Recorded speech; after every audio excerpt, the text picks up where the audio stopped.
Assalamualaikum warahmatullahi wabarakatuh. Kembali lagi bersama Memento Book Review. Dan kali ini saya akan mengulas novel yang membahas perang dengan cara yang paling jujur, yang belum pernah saya temukan sebelumnya, yaitu Tidak Ada Esok karya Mohtar Lubis.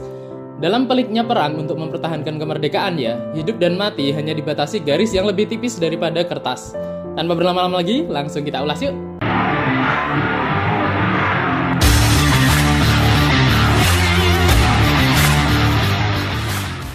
Novel ini pertama kali diterbitkan di tahun 1950, sehingga merupakan salah satu karya awal beliau yang menggambarkan wajah Indonesia pasca kemerdekaan. Walaupun novel ini tidak seterkenal Jalan Tak Ada Ujung atau Harimau-Harimau gitu tapi ciri khas Mohtar Lubis tetap sangat terasa nih.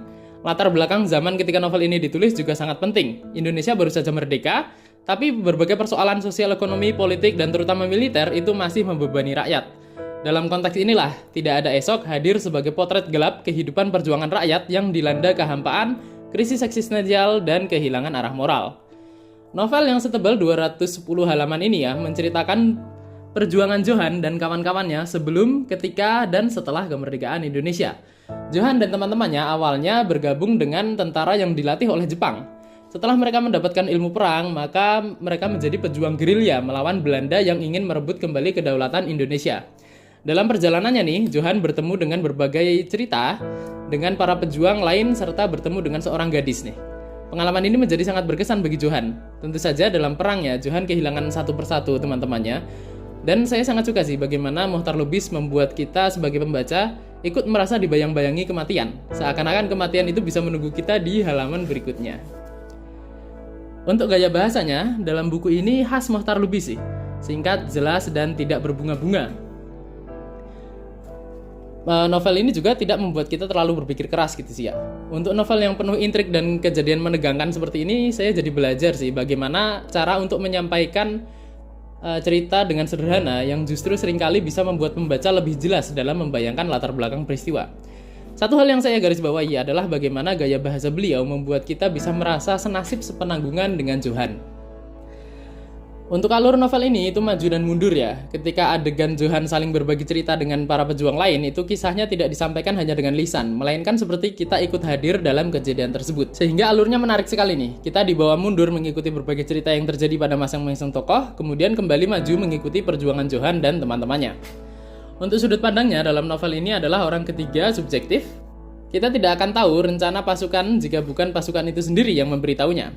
Cerita-cerita Johan yang berlarian dalam kepala dan ingatannya kita rasakan seperti milik kita sendiri. Sudut pandang ini kadang membuat kita lupa apakah yang diceritakan Johan ini terjadi di masa kini atau buah ingatannya saja. Tapi lama-kelamaan sudut pandang seperti ini terasa paling pas untuk novel ini Kemudian untuk penokohan sendiri dalam novel ini anehnya tidak terasa hitam putih. Secara umum kan pejuang kemerdekaan itu orang baik, penjajah orang jahat begitu kan Tapi kita mengikuti Johan sebagai pejuang justru melihat bagaimana perang dalam bentuknya yang paling jujur, yaitu sesuatu yang tidak boleh terjadi.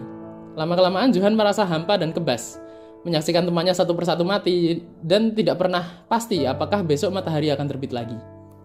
Mungkin itu juga kenapa judulnya Tidak Ada Esok, karena dalam benak Johan, kematian itu adalah sebuah kepastian sebagai akhir dari perang. Kelebihan novel ini ada pada cara Mohtar Lubis untuk menggambarkan perang. Tidak ada glorifikasi, tidak ada drama yang tidak perlu, dan tidak ada kisah romantis yang terlalu dipaksakan. Tidak ada aspek sisi indah peperangan begitu Membaca novel ini mengingatkan saya bahwa saya harus bersyukur hidup di zaman merdeka yang tidak perlu risau kehilangan nyawa sewaktu-waktu. Walaupun banyak yang harus kita khawatirkan Tapi tidak ada perang Jika ingin membaca novel perang yang tidak membosankan dan beda dari biasa ini novel yang menurut saya sangat tepat. Sedangkan kekurangannya menurut saya ada pada konstruksi naratifnya yang terasa melompat-lompat Mengingat ini merupakan salah satu karya awal Mohtar Lubis Dibanding Harimau-Harimau, jelas sekali kenapa novel ini kurang populer. Selain itu, tokoh-tokoh tambahannya terasa seperti tambahan simbolis dibanding pribadi yang kompleks. Walaupun begitu, novel ini tetap sangat menarik untuk dinikmati dan memiliki nilai tersendiri sebagai novel bertema peperangan. Untuk harganya, di marketplace dijual seharga 53 hingga 65.000. Sedangkan baik di gramedia.com maupun web resmi Pustaka Obor, novel bersejarah ini dijual seharga 70.000. Mencarinya masih cukup mudah menurut saya. Jadi jika di toko buku di kota kalian itu harganya bisa lebih murah, bisa membeli dengan harga yang paling baik saja. Untuk kesimpulannya, novel ini merupakan penggambaran perang yang jujur dan reflektif, tanpa drama yang tidak penting dan romantisasi yang berlebihan. Cocok sekali bagi pecinta prosa perang dan sejarah, tapi ingin sesuatu yang berbeda dari biasanya dan terkenang terus dalam pikiran. Endingnya ya, menurut saya juga sangat bagus endingnya. Seperti sesuatu yang menunggu kita gitu sejak dari halaman pertama. Demikian review Tidak Ada Esok kali ini. Terima kasih telah menonton sampai akhir. Jika kalian menyaksikan kematian teman satu persatu dalam perang ya, apa yang akan kalian pikirkan? Tulis pendapat kalian di kolom komentar. Jika kalian suka pembahasan buku yang mendalam seperti ini, jangan lupa like dan share ke teman membaca kalian. Di video selanjutnya saya akan mengulas buku yang menceritakan tentang kisah cinta seorang yang akhirnya melarikan diri ke Mekah.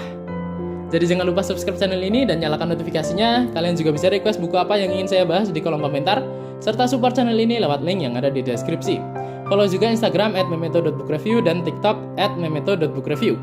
Buat konten kepenulisan dan sneak peek review selanjutnya. Sampai jumpa di video berikutnya. Salam literasi. Wassalamualaikum warahmatullahi wabarakatuh.